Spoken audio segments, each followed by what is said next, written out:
Hello students, तो कैसे हैं आप सभी। आई होप आप बहुत अच्छे से होंगे और एग्जाम्स की प्रिपरेशन कर रहे होंगे। जैसा कि आपको पता है अभी बहुत सारे एग्जाम्स जो हैं वो आने वाले हैं, जैसे कि सी टेट का एग्जाम है, एच पी टेट का एग्जाम है, बाकी भी और बहुत सारे एग्जाम जो हैं वो आने वाले हैं। तो आज की क्लास के लिए बहुत इंपॉर्टेंट टॉपिक जिसका नाम है पंचायती राज व्यवस्था। और ये टॉपिक जो है इससे रिलेटेड हर एग्जाम में क्वेश्चन जो है वो पूछे ही जाते हैं, ठीक है। तो बहुत इंपॉर्टेंट टॉपिक है ये C TET paper number 2 SST और एचपी टैट के पॉइंट ऑफ व्यू से बहुत इंपॉर्टेंट ये टॉपिक है जिसका नाम है पंचायती राज व्यवस्था। तो पंचायती राज व्यवस्था एक ऐसा मतलब टॉपिक तो आपको मैंने बता दिया इम्पोर्टेंट है, लेकिन एक ऐसी चीज है जिसको समझना सबसे ज्यादा जरूरी है, ठीक है। बहुत ज्यादा जरूरी है, इस टॉपिक के बारे में आपको पता होना चाहिए, ठीक है। तो चलिए इस टॉपिक को हम पहले थोड़ा सा थ्योरी के वे से हम जानेंगे। उसके बाद हम इस क्लास में 30 एमसीक्यूज भी इस टॉपिक से रिलेटेड जो है वो लगाने वाले हैं। तो आपने क्लास में पेशेंस के साथ बैठे रहना है, क्लास को एंड तक जरूर देखना है। और अगर आपको क्लास अच्छी लगती है तो क्लास को लाइक करना है अपने फ्रेंड्स के साथ, या आपका कोई रिलेटिव है जो किसी भी एच पी टैट या सी टैट किसी भी एग्जाम की तैयारी कर रहा है, उसके साथ इस क्लास को शेयर कर देना है। और अगर आपने अभी तक चैनल को सब्सक्राइब नहीं किया है तो प्लीज चैनल को भी जरूर सब्सक्राइब आपने कर लेना है।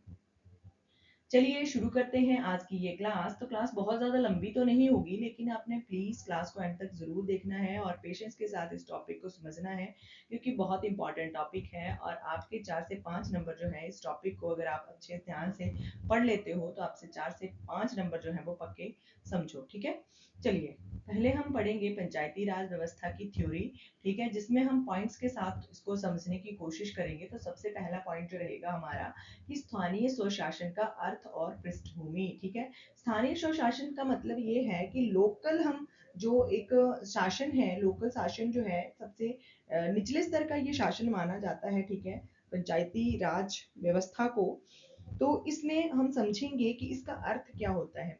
अर्थ है कि स्थानीय स्तर पर लोगों की भागीदारी के माध्यम से लोकतंत्र को जमीनी स्तर पर मजबूत करना और स्थानीय समस्याओं का समाधान खुद स्थानीय लोगों द्वारा किया जाना ही स्थानीय स्वशासन कहलाता है, ठीक है। एक होती है केंद्र सरकार, उसके बाद आती है राज्य सरकार और उसके बाद आती है पंचायती राज व्यवस्था, ठीक है।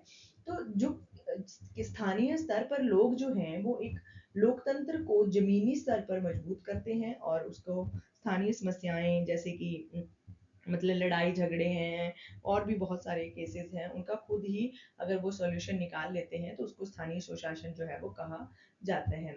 यहाँ पर की पॉइंट दिए गए हैं। तो की पॉइंट नंबर 2 है कि महात्मा गांधी का दृष्टिकोण। तो महात्मा गांधी जी का दृष्टिकोण था, गांधी जी ग्राम स्वराज के समर्थक थे, ठीक है, ग्राम स्वराज के समर्थक थे। वे सत्ता के विकेंद्रीकरण, ठीक है, डिसेंट्रलाइजेशन ऑफ पावर पर जोर देते थे। वे सत्ता के विकेंद्रीकरण पर बहुत ज्यादा जोर देते थे, ठीक है। तो मतलब कि वे भी ग्राम स्वराज के समर्थक थे, ठीक है, महात्मा गांधी जी। नेक्स्ट है कि संवैधानिक प्रावधान।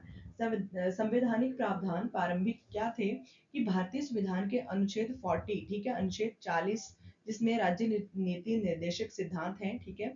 आपको पता है मैं आपको बहुत बार पढ़ा चुकी हूँ कि 36 से लेकर 51 तक, ठीक है, 36 से लेकर 51 तक जो भी आर्टिकल हैं वो डीपीएसपी के अंडर आते हैं, ठीक है, राज्य के नीति निर्देशक सिद्धांतों के अंडर आते हैं, ठीक है। तो इसमें जो अनुच्छेद 40 आता है उसमें पंचायतों के गठन का निर्देश जो है वो दिया गया है, ठीक है। हमारा तो एक तो पहले आर्टिकल हमारा एक तैयार हो गया है, आपसे ये क्वेश्चन भी पूछा जा सकता है कि कौन से आर्टिकल के तहत पंचायतों का गठन जो है वो किया जाता है, ठीक है। तो छोटी छोटी बातों से ही मैं आपको ये टॉपिक समझा दूंगी और आपको ये भी बता दूंगी कि कौन सी लाइन इंपॉर्टेंट है। वैसे मैं आपको हर क्लास में ये कहती हूँ कि सेल्फ नोट्स जरूर बनाइए।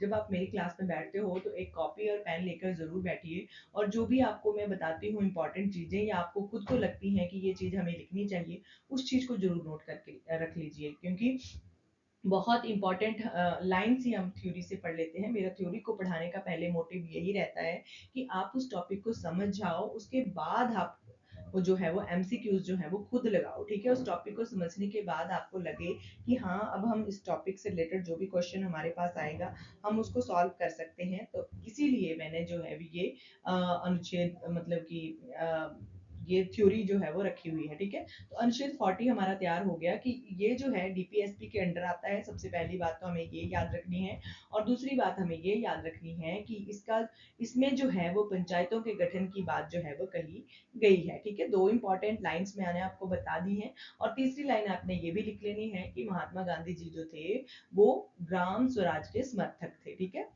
बहुत इंपॉर्टेंट है। चलिए बात करते हैं नेक्स्ट की पॉइंट की। नेक्स्ट है कि महत्वपूर्ण समितियां और सिफारिशें, ठीक है। सबसे पहले महत्वपूर्ण समितियां कौन कौन सी बनी थी पंचायती राज व्यवस्था को लेकर, और उनकी क्या क्या सिफारिशें जो थी वो रही थी। तो यहाँ पर कहा गया है कि पंचायती राज को संवैधानिक दर्जा दिलाने के लिए समय समय पर कई सारी जो समितियां हैं वो बनाई गई हैं, ठीक है। तो संवैधानिक दर्जा पंचायती राज व्यवस्था को जो है वो उसके गठन की तो बात कह दी गई, लेकिन उसको संवैधानिक दर्जा दिलाने के लिए बहुत सारी समितियों का गठन हुआ, जिनमें से बहुत इंपॉर्टेंट जो समितियां हैं वो 4 हैं, ठीक है। नंबर 1 पर है बलवंत राय समिति, ठीक है। बलवंत राय समिति बहुत इंपॉर्टेंट है, आपने इनका गठन का ईयर भी याद रख लेना है कि ये कब बनी थी, ठीक है। ऐसा मैंने देखा था कि एसपी टैट के एग्जाम में ये भी पूछा गया था कि ये जो समिति है ये कब बनी थी,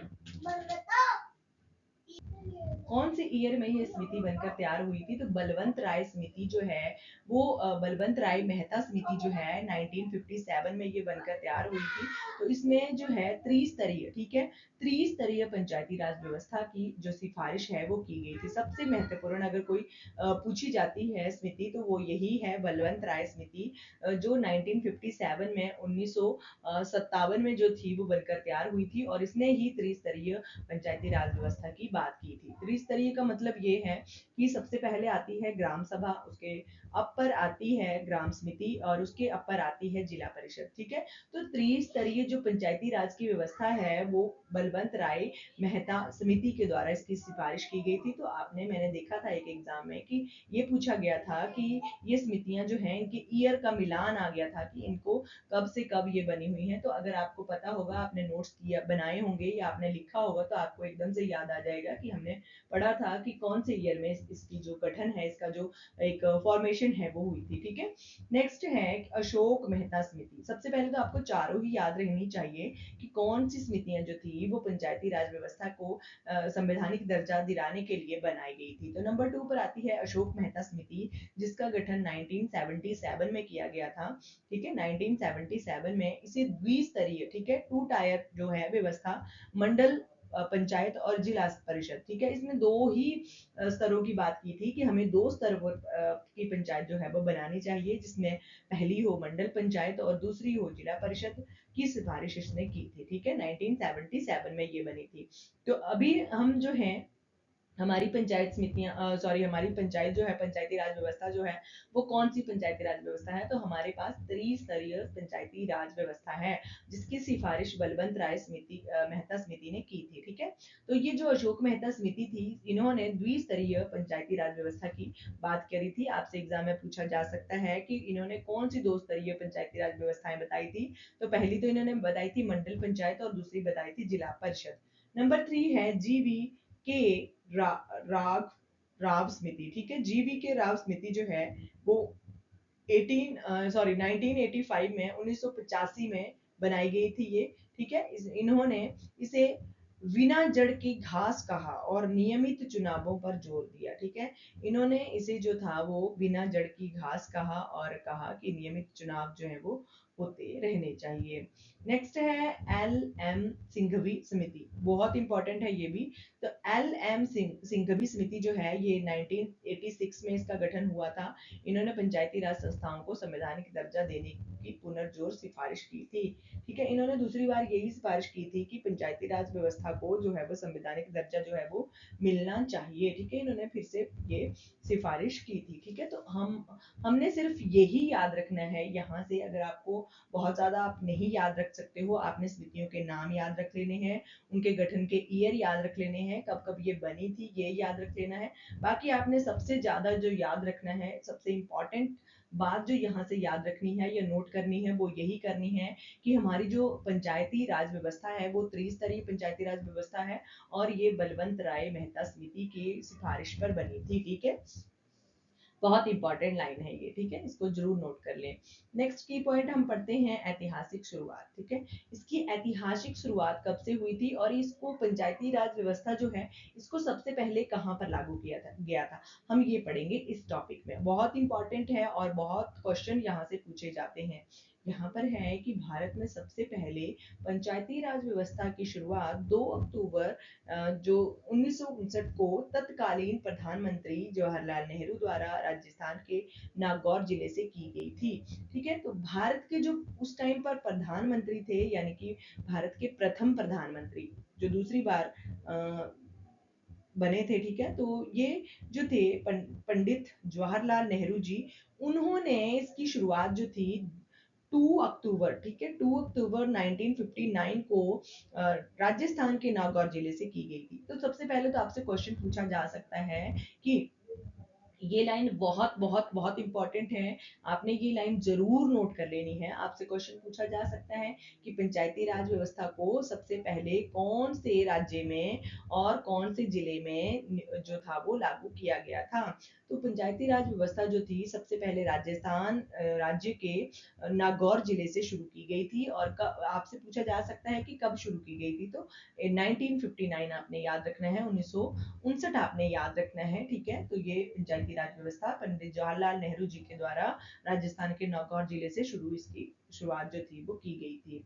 इसके बाद इसे लागू करने वाला दूसरा राज्य जो था वो आंध्र प्रदेश था, जो 1959 में ही वहां पर भी ये लागू हो गई थी। तो सबसे पहला जिला राजस्थान था, सॉरी राज्य जो था वो राजस्थान था और दूसरा राज्य जो था वो आंध्र प्रदेश था, ठीक है। तो ये आपने याद रखना है, राजस्थान के नागौर जिला जो था वहां से ये इसको लागू किया गया था।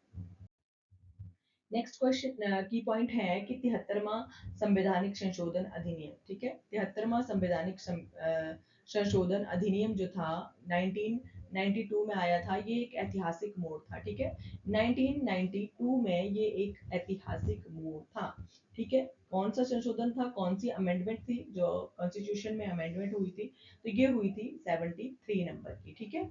ये संशोधन जो था पंचायती राज को संवैधानिक दर्जा दिया गया था, ठीक है। एक संवैधानिक दर्जा दे दिया गया कि हाँ, पंचायती राज व्यवस्था जो है वो हमारी जो शासन व्यवस्था है उसको चलाने के लिए बहुत इंपॉर्टेंट है, ठीक है। तो इसको संविधान में दर्जा दे दिया गया। संवैधानिक दर्जा का मतलब यही है कि इसको संविधान में भी जगह जो थी वो दे दी गई कि पंचायती राज व्यवस्था को संवैधानिक दर्जा जो था। आपसे क्वेश्चन पूछा जा सकता है कि कौन से अधिनियम संविधान संशोधन अधिनियम के द्वारा दिया गया था, तो 92 आपने याद रखना है, 1992 और 73वां संवैधानिक संशोधन ये था, ठीक है।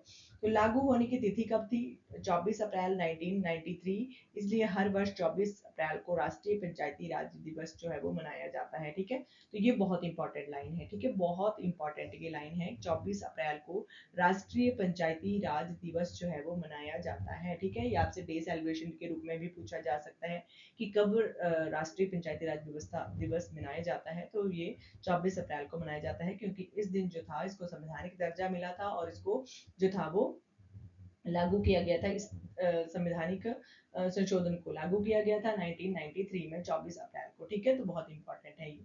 संविधान में जुड़ाव, ठीक है, संविधान में जुड़ाव भाग 9 में इसको जोड़ा गया, जो अनुच्छेद 243 से 243 ओ तक था, ठीक है। कब तक था, कहाँ तक था और कहाँ इसको जोड़ा गया, भाग 9 में इसको जोड़ा गया, ठीक है। भाग 9 जो है उसमें इसको जोड़ा गया पंचायती राज व्यवस्था को, और अनुच्छेद 243 से अनुच्छेद 243 ओ तक इसको जोड़ा गया, ठीक है। बहुत इंपॉर्टेंट है ये। इसको 11वीं अनुसूची में रखा गया, ठीक है। 12th शेड्यूल में इसको रखा गया, 11th शेड्यूल में, सॉरी, इसको जोड़ी गई और ये पंचायती राज व्यवस्था, और इसमें पंचायतों के कार्य के लिए 29 दिवस विषय जो थे वो शामिल किए गए, ठीक है। तो ये बहुत इंपॉर्टेंट लाइंस हैं, आपने ये नहीं समझना है कि बहुत डीप में जा रहा है, डीप में नहीं जा रहा है। इन सभी लाइन से क्वेश्चन जो है वो पूछे जाते हैं, ठीक है। क्वेश्चन हर लाइन से इसमें से पूछे गए हैं एग्जाम में, सी टेट के एग्जाम में, ठीक है। क्योंकि मेरा पर्सनल एक्सपीरियंस है कि ये टॉपिक इतना इंपॉर्टेंट है, इतना इंपॉर्टेंट है कि जब मैं खुद सी टेट का एग्जाम देने गई थी तो वहां पर भी ये क्वेश्चन मुझे देखने को मिला था कि कौन सी अनुसूची में जो था वो पंचायती राज व्यवस्था को जोड़ा गया था। तो 11th अनुसूची में इसको जोड़ा गया था और इसमें 29 विषय जो थे वो शामिल किए गए थे, ठीक है। तो ये आपने याद रखनी है, बहुत इंपॉर्टेंट लाइन है। नेक्स्ट है त्रिस्तरीय संरचना। त्रिस्तरीय संरचना यानी कि 3 टायर स्ट्रक्चर जो है वो इसका बनाया गया। इसके रिलेटेड हम थोड़ा सा नोट्स इसका पढ़ लेते हैं कि ग्राम पंचायत पहले आती है। इसमें 3 स्तर मैंने आपको पहले ही बता दिए गए। सबसे नीचे आता है ग्राम स्तर पर, ठीक है। सबसे पहली जो पंचायती राज व्यवस्था का गठन जो होता है वो होता है ग्राम स्तर पर, ठीक है। ग्राम स्तर पर होता है कि इसके वार्ड सदस्यों और मुखिया, मुखिया जिसको प्रधान कहा जाता है, उसका चुनाव प्रत्यक्ष रूप से जनता द्वारा होता है, ठीक है। हिमाचल के बहुत सारे जिलों में जो है वो अभी चुनाव हो रहे हैं, तो ये बहुत इंपॉर्टेंट टॉपिक है एचपी टैट के लिए। एचपी टैट वाले बहुत ध्यान से इस टॉपिक को प्रिपेयर कर लें, क्योंकि हिमाचल के बहुत सारे जिलों में जो है वो ये चुनाव हो रहे हैं, पंचायतों के चुनाव जो है वो हो रहे हैं। बाकी सी टैट वाले ये ना समझें कि ये टॉपिक जो है वो बहुत आसान है, हम नहीं करेंगे, हमारे लिए इम्पोर्टेंट नहीं है। ये टॉपिक जो है सी टैट के लिए भी उतना ही इम्पोर्टेंट है, ठीक है, बहुत इंपॉर्टेंट है। जैसा कि मैंने आपको बताया कि ये जो टॉपिक है ये एग्जाम में पूछा जाता है, इससे रिलेटेड क्वेश्चन, ठीक है। तो जो पहला स्तर रहता है, सबसे निचला स्तर, जिसको ग्राम पंचायत स्तर कहा जाता है, ठीक है। ग्राम पंचायत स्तर इसको कहा जाता है। इसमें वार्ड सदस्य होते हैं जिनको पंच कहा जाता है, और जो मुखिया रहता है उसको प्रधान कहा जाता है, ठीक है। तो प्रधान का चुनाव जो है प्रत्यक्ष जनता के द्वारा ये होता है, ठीक है। दूसरे नंबर पर आती है पंचायत समिति, ठीक है, मध्यवर्ती परिषद, जिसको ब्लॉक लेवल कहा जाता है, ठीक है। दूसरे नंबर पर पंचायती समिति आती है, यानी कि सबसे नीचे अगर पंचायत ग्राम पंचायत है तो दूसरे नंबर पर पंचायत समिति आएगी, जिसको ब्लॉक लेवल कहा जाता है। इसमें विभिन्न राज्यों में अलग अलग नामों से इसको जाना जाता है, बहुत सारे राज्यों में इसको अलग अलग नामों से इसको जाना जाता है, ठीक है। तो ये ब्लॉक्स लेवल पर रहती है, ठीक है, पंचायत समिति। नंबर 3 पर सबसे अपर लेवल पर जो त्रिस्तरीय संरचना का जो अपर लेवल है वो है जिला परिषद। जिला स्तर पर ये होती है, तो ये जिले की सर्वोत्तम संस्था होती है, ठीक है। सर्वोत्तम संस्था होती है जिन राज्यों की जनसंख्या जो है वो 20 लाख के से कम है, वहां मध्यवर्ती स्तर की पंचायत का गठन अनिवार्य नहीं है, ठीक है। जहां पर जो है वो जनसंख्या कम है 20 लाख से, वहां पर जो ब्लॉक समिति है वो नहीं भी होती है, ठीक है। बाकी आपने याद रखना है कि 3 स्तरों पर जो है, सबसे पहले ग्राम पंचायत, उसके बाद पंचायत समिति, उसके बाद जिला परिषद, ठीक है। तो ये बहुत इंपॉर्टेंट है, ठीक है, तीनों ही आपने याद रखनी है, क्योंकि एग्जाम में इनका कई बार पैटर्न भी पूछा जाता है, कई बार इनको सीक्वेंस वाइज लगाने के लिए भी आता है कि आप इनको अरेंज कीजिए, सबसे अपर लेवल कौन सा होगा, सबसे लोअर लेवल कौन सा होगा, तो ये पूछा जाता है, ठीक है। इस बार भी सीटेट के एग्जाम में ये पूछा गया था कि यहाँ पर आपको कंफ्यूज करने के लिए आगे पीछे इनको दिया गया था और इनको कहा गया था कि लोअर टू अपर इसको लेकर जाइए, ठीक है। तो बहुत इंपॉर्टेंट है ये टॉपिक, आपने याद रखना है। नेक्स्ट यहाँ पर पढ़ते हैं हम महत्वपूर्ण प्रावधान और विशेषताएं, ठीक है। तो सबसे पहले ग्राम सभा होती है, ये पंचायती राज की बुनियादी इकाई होती है, और गांव के सभी वयस्क मतदाता जो होते हैं, जिनका नाम मतदाता सूची, थोड़ा सा हाइड हो गया है, मतदाता सूची लिखा है यहाँ पर, ठीक है। गांव के सभी व्यस्क मतदाता इसलिए लिखा है क्योंकि 18 साल के ऊपर के जो व्यक्ति हैं या बच्चे हैं या किशोर हैं, जो भी 18 साल के ऊपर के हैं, बस वही मतदान कर सकते हैं, उनको ही व्यस्क मतदाता जो है वो कहा जाता है, जिनका नाम मतदाता सूची में आता है, ठीक है। उनको जो है वो इसके सदस्य जो है वो होते हैं, ठीक है, ग्राम सभा के, ठीक है। तो ये सबसे बुनियादी इकाई है इसकी, ठीक है, बेसिक यूनिट इसको कहा जा सकता है पंचायती राज व्यवस्था को। तो ये जो है इसमें सभी वयस्क मतदाता जो है वो भाग ले सकते हैं, ठीक है, लेते हैं। और कार्यकाल आता है कि पंचायतों का कार्यकाल 5 वर्षों का होता है, यानी कि पंचायतों के जितने भी सदस्य चुने जाएंगे, चाहे वो ब्लॉक लेवल पर हैं, चाहे वो एक डिस्ट्रिक्ट लेवल पर हैं, चाहे वो ग्राम पंचायत लेवल पर हैं, उनको 5 वर्ष के लिए ही चुना जाता है। यदि पंचायत समय से पहले भंग हो जाती है तो 6 महीने के भीतर चुनाव कराना अनिवार्य होता है, ठीक है। अगर चुनाव जो है किसी तरह से पंचायत जो है वो भंग हो जाती है, या फिर जैसे प्रधान है, जो वार्ड सदस्यों का जो अध्यक्ष है, सॉरी, मतलब एक प्रधान है, मुखिया है, अगर उसकी मृत्यु वगैरह हो जाती है या किसी भी कारण की वजह से जो है वो भंग हो जाती है, तो 6 महीने के भीतर भी चुनाव जो है वो करवाना ही पड़ता है, ठीक है। आगे है न्यूनतम आयु, यानी कि कौन जो है वो चुनाव इनमें लड़ सकते हैं। तो पंचायती चुनाव लड़ने के लिए न्यूनतम आयु जो है वो 21 वर्ष होनी चाहिए, ठीक ठीक है। ध्यान रखें कि मतदाता की आयु 18 वर्ष है, ठीक है, मतदाता की आयु जो है वो 18 वर्ष है, ठीक है। तो तो सबसे न्यूनतम आयु जो है वो 21 वर्ष होनी चाहिए, तभी वो चुनाव में हिस्सा ले मतलब चुनाव में अपना मतलब लड़ सकते हैं चुनाव, आप ऐसे ही समझ लो, ठीक है। नेक्स्ट है आरक्षण। अब आरक्षण की बात की जाती है यहाँ पर, तो महिलाओं के लिए न्यूनतम जो आरक्षण है वो 1/3 यानी कि 33% सीटें जो है वो आरक्षित हैं। पंचायतों में 33% जो सीटें हैं वो आरक्षित हैं, किसके लिए? महिलाओं के लिए, ठीक है। बाकी है विशेष संदर्भ एचपी टैट के लिए कि हिमाचल प्रदेश में कई अन्य राज्यों में महिलाओं को 50% आरक्षण भी दे दिया गया है। बाकी अनुसूचित अनुसूचित जाति जो एससी है और अनुसूचित जनजाति जो एसटी है, उनके लिए जनसंख्या के अनुपात में आरक्षण का प्रावधान है, ठीक है। जैसे जिनकी जितनी जनसंख्या होती है उसके हिसाब से अनुपात जो है वो डिसाइड किया जाता है, ठीक है। बाकी आपने याद रखना है 33% जो है यानी कि 33% जो है वो सीटें आरक्षित है महिलाओं के लिए। बाकी हम पढ़ते हैं वित्तीय संसाधन। वित्तीय संसाधन मतलब कि पंचायतों को कर, ठीक है, टैक्स शुल्क लगाने और वसूलने का अधिकार जो है वो होता है। जैसे कि आपने देखा होगा जो भी गांव के लोग हैं उनको हाउस टैक्स देने पड़ते हैं, ठीक है। उनको उनको किसी भी प्रकार का अगर शुल्क पंचायत के द्वारा लगाया जाता है तो वो देना पड़ता है, ठीक है। तो पंचायतें जो है वो शुल्क लगा भी सकती हैं, वसूलने का अधिकार तो उनके पास होता ही है, ठीक है।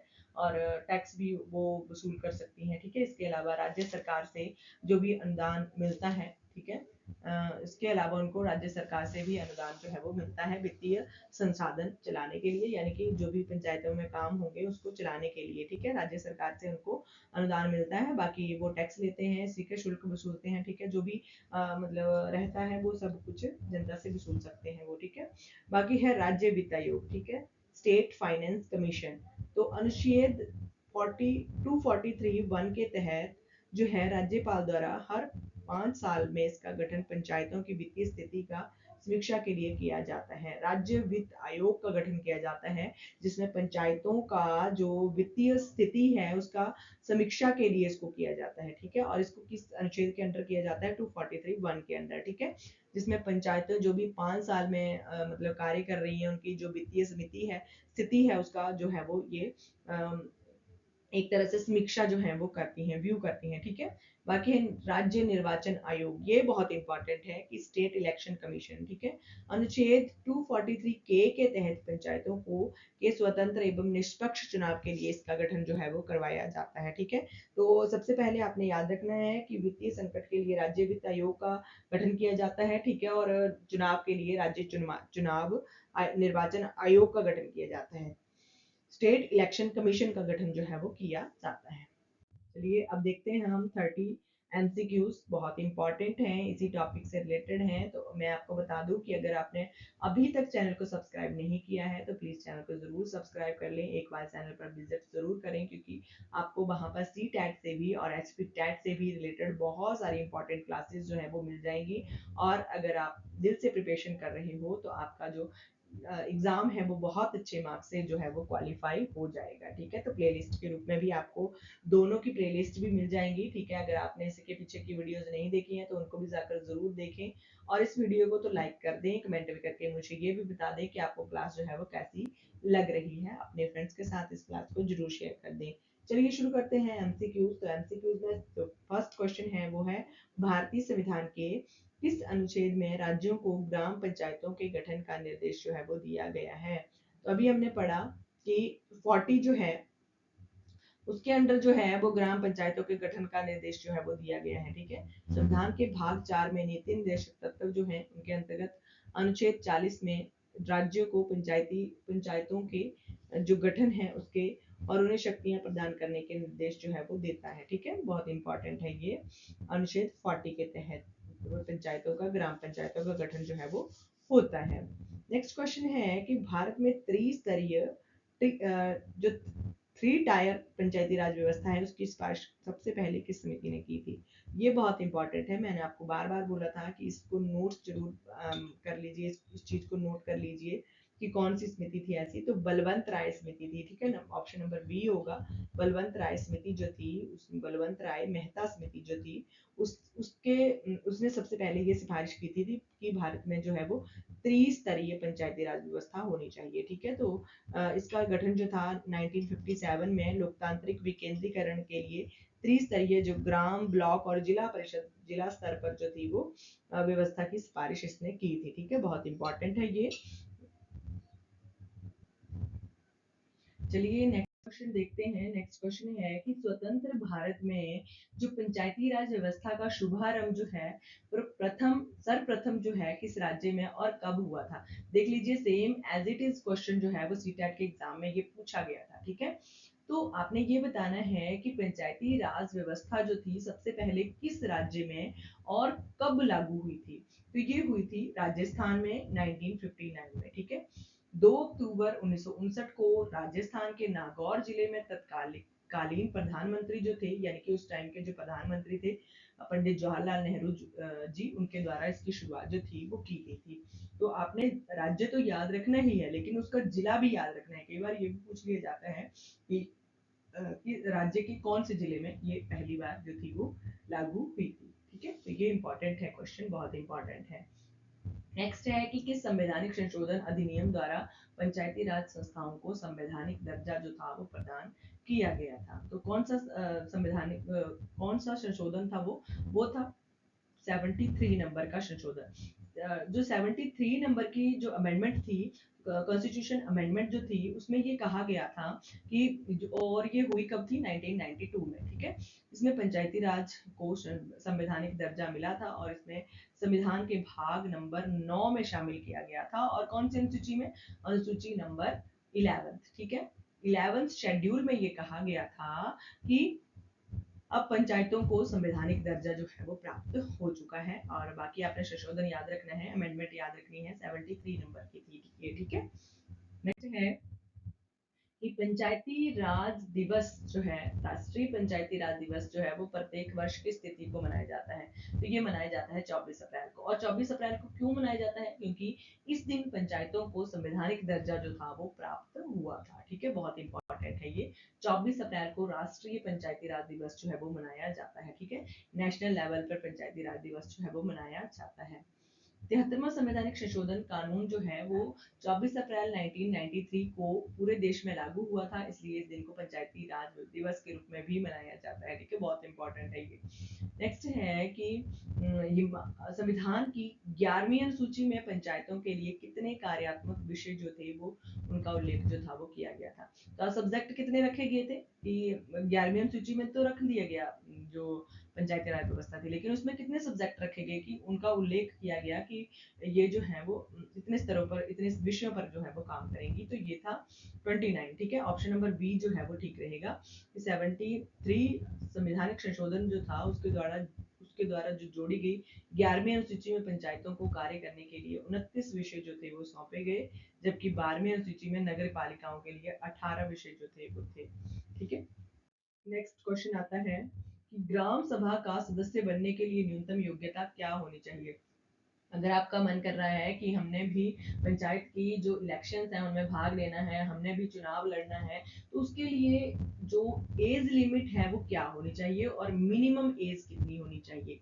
तो उसके लिए सबसे ज्यादा जरूरी तो ये है कि आप उस पंचायत के जो है वो, जहाँ पर आपको इलेक्शन लड़ने का मन कर रहा है, वहां के आप सदस्य होने चाहिए, वहां के आप मतदाता होने चाहिए। सबसे इम्पोर्टेंट तो ये है। लेकिन एज कितनी होनी चाहिए, एज जो है उसका क्राइटेरिया जो है वो 21 ईयर है। ठीक है, ऑप्शन नंबर सी जो है वो ठीक रहेगा कि जो उस ग्राम पंचायत का मतदाता सूची में पंजीकृत एक वयस्क नागरिक हो। ठीक है, बाकी उसकी न्यूनतम आयु जो है वो 18 वर्ष से ज्यादा हो और 21 वर्ष मिनिमम हो। ठीक है, मतलब कि 21 वर्ष तो चाहिए ही। ठीक है, बाकी ग्राम सभा में वे सभी लोग शामिल होते हैं जो उस गांव के मतदाता सूची में जो है वो पंजीकृत होते हैं। ठीक है, बाकी यहाँ पर मतदाता के लिए पूछा गया था, ये नहीं पूछा गया था कि चुनाव में मतलब भाग लेने के लिए कितनी जो एज है वो होनी चाहिए। मतदाता जो वही होते हैं जो भी मतलब उसके वोटर होते हैं, मतलब उस पंचायत के, वो सभी जो है वो उस पंचायत ग्राम सभा में भाग जो है वो ले सकते हैं।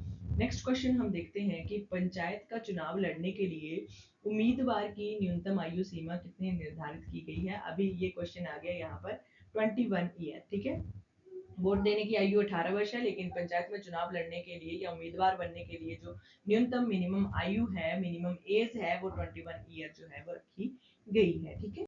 नेक्स्ट क्वेश्चन है कि यदि कोई पंचायत भंग, ठीक है, डिसॉल्व हो जाती है तो उसके स्थान पर कितने समय में के भीतर जो है वो चुनाव करवाना अनिवार्य है। तो उसके उसके लिए टाइम पीरियड रखा गया है। मान लो कि अगर किसी प्रधान की उसके कार्यकाल में मृत्यु हो जाती है या किसी और वजह से भी पंचायत जो है वो भंग हो जाती है, ठीक है, तो उसके लिए क्राइटेरिया रखा गया है कि एकदम से नहीं, तत्काल हम नहीं करवा सकते हैं वोटिंग वापस से। उसके लिए 6 महीने का टाइम जो है वो मिलता है, 6 मंथ्स मिलते हैं वापस से उसको चुनाव करवाने के लिए। उसको वापस 6 महीने के अंदर ही चुनाव जो है वो करवाने होते हैं। ठीक है। तो संविधान के अनुसार यदि पंचायत बीच में भंग हो जाती है तो भंग होने की तारीख से लेकर 6 महीने के भीतर जो है वो चुनाव करवाना बहुत आवश्यक होता है। ठीक है। नेक्स्ट क्वेश्चन है कि मूल संविधान यानी कि 73वें संशोधन के तहत महिलाओं के लिए पंचायतों में न्यूनतम जो कितने प्रतिशत सीटों का आरक्षण जो है उसका प्रावधान किया गया है। तो वो किया गया है 1/3। ठीक है। पंचायतों में जितने सदस्य हैं उनका 1/3 भाग जो है वो महिलाओं का होगा। ठीक है। उनके लिए आरक्षण है ये। उनको एक एक तरह से एक उनके लिए मतलब 1/3 सीटें जो है वो प्रिजर्व कर दी गई हैं कि 33% जो है वो लेडीज ही चाहिए। ठीक है। तो ये पंचायतों में जो रखा गया है उनके लिए आरक्षण रखा गया है महिलाओं के लिए, वो 33% है। ये आपने याद रखना है। 73वें संवैधानिक संशोधन के तहत महिलाओं के लिए कुल सीटों की संख्या में के कम से कम 1/3 यानी कि 33% भाग पर जो है वो आरक्षण की व्यवस्था जो है वो की गई है। ठीक है। बहुत इंपॉर्टेंट है, ये आपने याद रखना है। बाकी मैंने आपको जब थ्योरी पढ़ी थी हमने तो ये भी बता दिया था कि कई जिलों में या कई राज्यों में जो है वो 50% भी इसको कर दिया गया है। नेक्स्ट है कि हिमाचल प्रदेश में पंचायती राज संस्थाओं में महिलाओं के लिए कितने प्रतिशत आरक्षण का प्रावधान है। तो ये एचपी टैट के लिए विशेष क्वेश्चन रखा गया है, क्योंकि हम एचपी टैट के लिए पॉइंट ऑफ व्यू से भी इस टॉपिक को पढ़ रहे हैं। तो यहाँ पर कहा पूछा गया है कि हिमाचल प्रदेश में जो है वो कितने प्रतिशत आरक्षण जो है वो महिलाओं के लिए सेव कर दिया गया है। तो 50% जो है वो कर दिया गया है। ठीक है। हिमाचल में हर जगह पर 50% जो है वो लेडीज ही चाहिए एक पंचायत के अंदर। ठीक है। बाकी यहाँ पर पढ़ लेते हैं व्याख्या क्या दी गई है इसकी, कि हिमाचल प्रदेश पंचायती राज जो संशोधन अधिनियम के तहत जो है वो राज्य की पंचायती राज संस्थाओं में महिलाओं के लिए आरक्षण की सीमा को बढ़ाकर 50% जो है वो कर दिया गया है। पहले 33% ही थी, एक तिहाई ही थी, लेकिन अब इसको मतलब 50% कर दिया गया है। अगर 50% जेंट्स हैं तो 50% लेडीज भी वहां की सदस्य रहेंगी।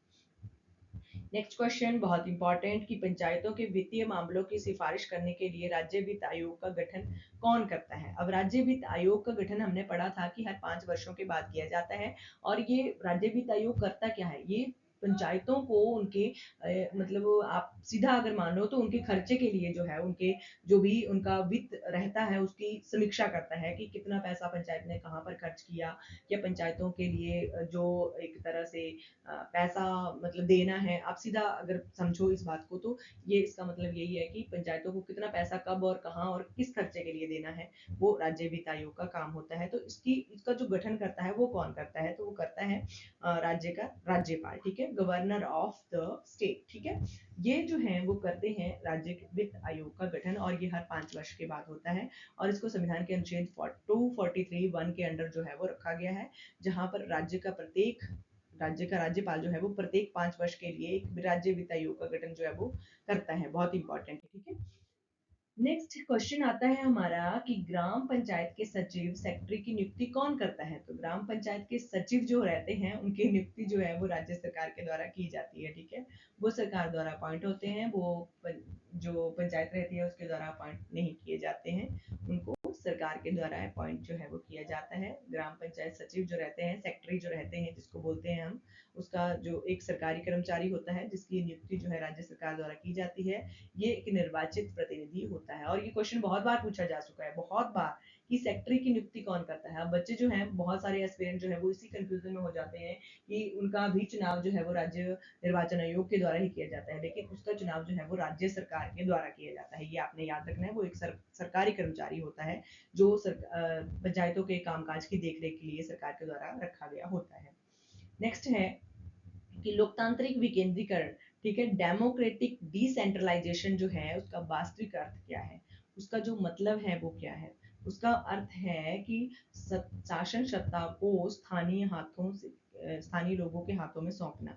ठीक है, स्थानीय लोग जो भी वहाँ के लोकल लोग हैं उनके हाथों में सत्ता को सौंपना, यानी कि वो अपना एक प्रधान या पंच जिसको आप कहते हैं, वार्ड सदस्य जिसको हम कहते हैं, या मुखिया जिसको हम उन सदस्यों का कहते हैं, वो अपना खुद चुनेंगे। वो एक एक ऐसे व्यक्ति को चुनकर सामने लाएंगे जो उनका मतलब हित चाहे। ठीक है, तो उनके हाथों में सत्ता सौंपना, लोगों के हाथों में, उसको डिसेंट्रलाइजेशन जो है वो कहा जाता है। डेमोक्रेटिक डिसेंट्रलाइजेशन उसको कहा जाता है। लोकतांत्रिक विकेंद्रीकरण उसको कहा जाता है। तो लोकतांत्रिक विकेंद्रीकरण का मुख्य उद्देश्य सत्ता को केंद्र या राज्य से हटाकर स्थानीय स्वदेशी स्वशासी निकायों और आम जनता को सौंपना होता है। ठीक है, बहुत इंपॉर्टेंट है ये।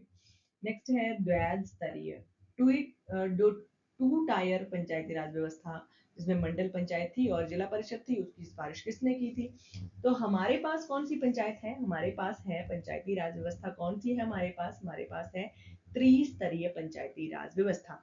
अब मैंने आपको बताया था कि कुछ समितियां बनी थी उस टाइम पर, जब पंचायती राज व्यवस्था को संवैधानिक दर्जा देने की बात की जा रही थी, तो उस टाइम पर कुछ समितियां बनाई गई थी। तो उनमें से टू टायर यानी कि दो स्तर की जो पंचायती राज व्यवस्था, उसकी बात कौन कौन सी समिति करती थी? तो उसकी बात जो थी वो अशोक मेहता समिति जो थी, जो 1977 में गठित हुई थी, वो चाहती थी कि मंडल पंचायत और जिला परिषद यानी कि दो ही स्तरों की जो एक पंचायती राज व्यवस्था है वो भारत में हो। ठीक है, तो ये 1977 में हुई थी। और हमारे जो त्रिस्तरीय पंचायती राज व्यवस्था है वो किसके द्वारा दी गई है? वो की गई है बलवंत राय मेहता समिति के द्वारा, जो 1957 में गठित हुई थी। इसकी व्याख्या देखते हैं कि अशोक मेहता समिति जो है 1977 में त्रिस्तरीय प्रणाली के स्थान पर द्विस्तरीय प्रणाली की सिफारिश इसने की थी, और जिसको स्वीकार जो था वो नहीं किया गया था। ठीक है, क्योंकि इतना बड़ा लेवल रहता है, लोगों के हाथों में सत्ता सौंपनी है अगर, तो सरकार को लगा था कि ये नहीं हो पाएगा, तो द्विस्तरीय पंचायती राज व्यवस्था को जो था वो स्वीकार नहीं किया गया था।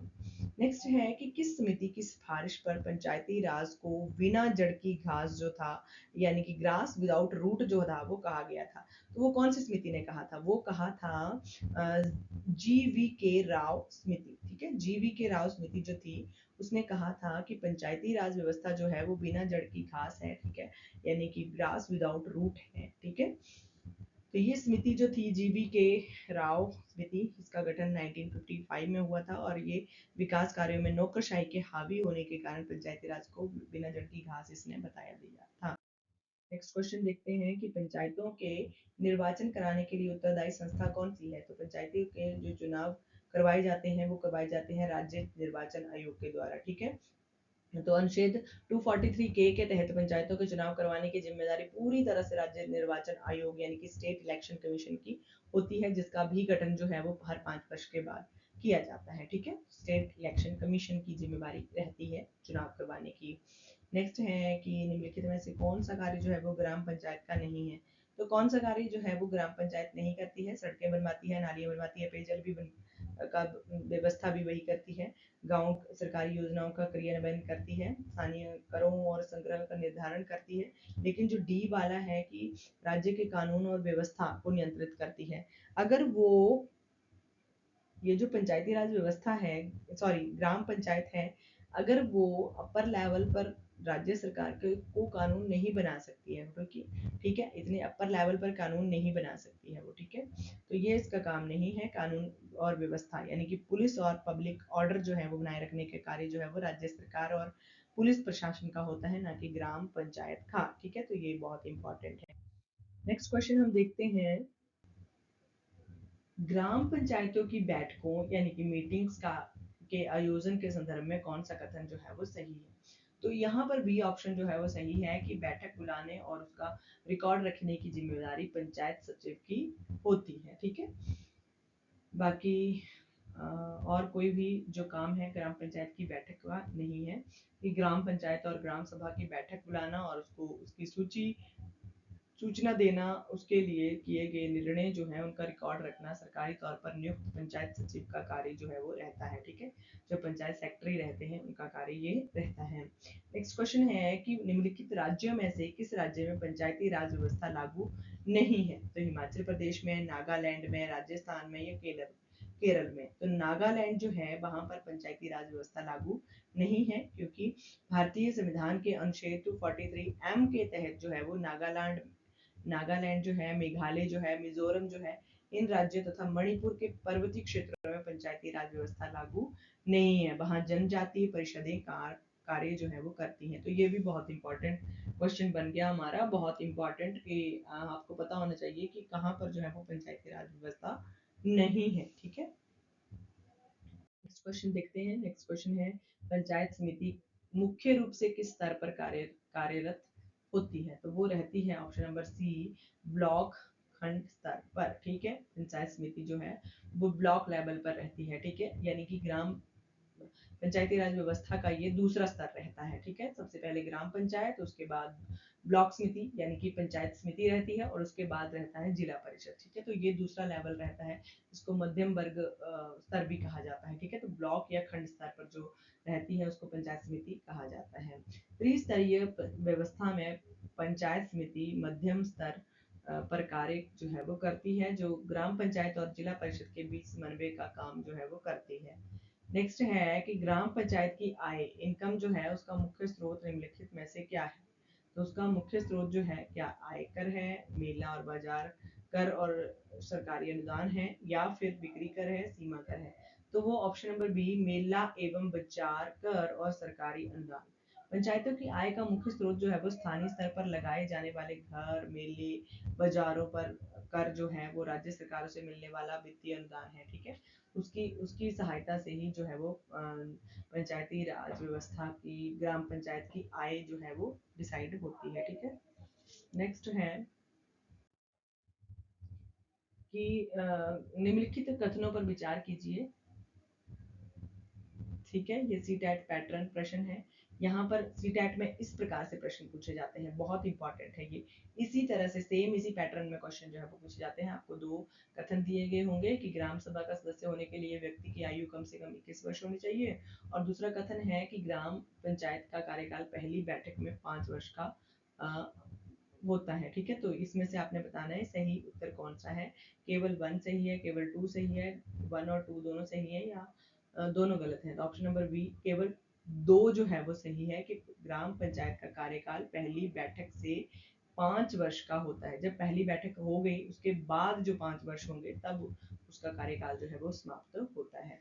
यहाँ पर लिखा गया है व्याख्या में कि ग्राम सभा का सदस्य बनने के लिए न्यूनतम आयु जो है वो 18 वर्ष, यानी कि उसका मतदाता सूची में नाम भी होना चाहिए, जबकि चुनाव लड़ने की आयु जो है वो 21 वर्ष है, इसलिए कथन 1 गलत है। ठीक है, कथन 2 जो है वो बिल्कुल सही है।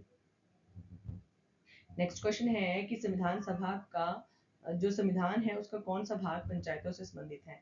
तो उसका भाग नंबर ए जो है वो, यानी कि भाग नंबर 9 जो है वो संबंधित है पंचायतों से। ठीक है, व्याख्या में लिखा गया है कि संविधान का भाग 9 पंचायतों से संबंधित है, जबकि 9 जो है वो नगर पालिकाओं से, और 9 जो है सरकारी समितियों से संबंधित है। ठीक है, तो ये आपने याद रखना है, केवल भाग 9 जो है केवल वो पंचायतों से संबंधित है। नेक्स्ट क्वेश्चन है कि ग्राम स्तर पर न्याय प्रदान करने के लिए गठित लघु न्यायिक संस्था को क्या कहा जाता है? तो उसको क्या कहा जाता है? उसको कहा जाता है ग्राम कचहरी या न्याय पंचायत। कोई कई राज्यों में छोटे दीवानी और आपराधिक मामलों के निपटारों के लिए ग्राम पंचायत स्तर पर न्याय पंचायत और ग्राम कचहरी की व्यवस्था जो है वो की गई है। ठीक है, नंबर 26 क्वेश्चन है कि यदि ग्राम पंचायत का मुखिया यानी कि सरपंच अपना इस्तीफा देना चाहे तो वो अपना इस्तीफा त्याग पत्र किसको सौंपेगा? तो वो ऑप्शन नंबर सी, जिला पंचायत राज अधिकारी यानी कि डीपीआरओ को अपना इस्तीफा जो है वो सौंपता है।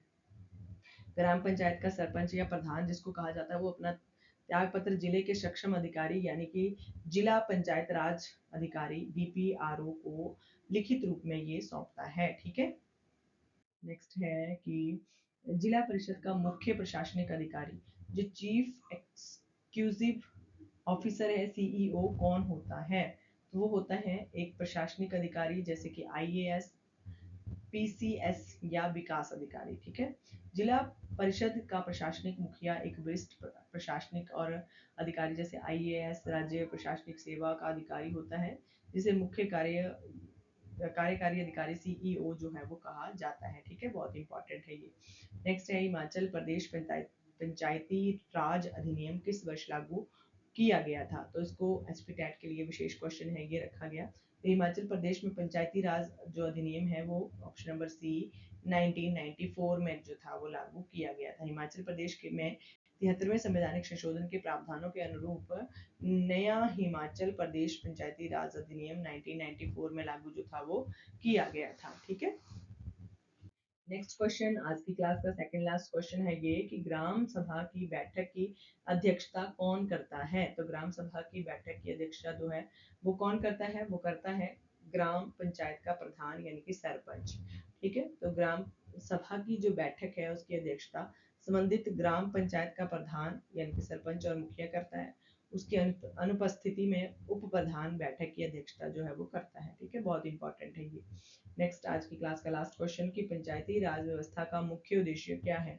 तो पंचायती राज व्यवस्था का मुख्य उद्देश्य जो है वो विकास में जन भागीदारी सुनिश्चित करना और लोकतांत्रिक विकेंद्रीकरण करना।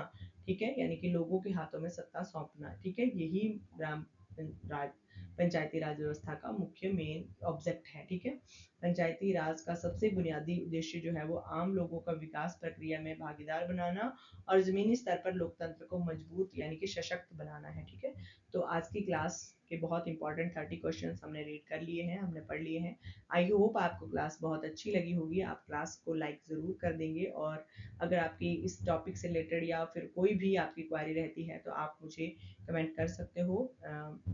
नेक्स्ट अगर आपको किसी भी टॉपिक पर कोई भी वीडियो चाहिए या फिर किसी और फॉर्म में, जैसे कि अगर आपको एमसीक्यूज के रूप में ही अगर कोई क्लास चाहिए तो आप फिर भी मुझे कमेंट कर सकते हो। बाकी अगर आपने चैनल को अभी तक सब्सक्राइब नहीं किया है तो उसको सब्सक्राइब ज़रूर कर लें। बहुत इंपॉर्टेंट क्लासेस इस चैनल पर आने वाली हैं। साथ में लगे बेल आइकन को प्रेस कर लें ताकि इस चैनल पर जो भी नेक्स्ट वीडियो आए तो सबसे पहले आपके पास उसकी नोटिफिकेशन जो है वो पहुंच जाए। अपने फ्रेंड्स के साथ, अपने रिलेटिव के साथ जो भी इस एग्ज़ाम की प्रिपरेशन कर रहे हैं इन एग्ज़ाम्स की, उनके साथ इस वीडियो को शेयर जरूर कर दीजिए और एक बार चैनल पर विजिट जरूर कीजिए क्योंकि बहुत इंपॉर्टेंट क्लासेस आपको वहां पर देखने को मिलेंगी। Thank you.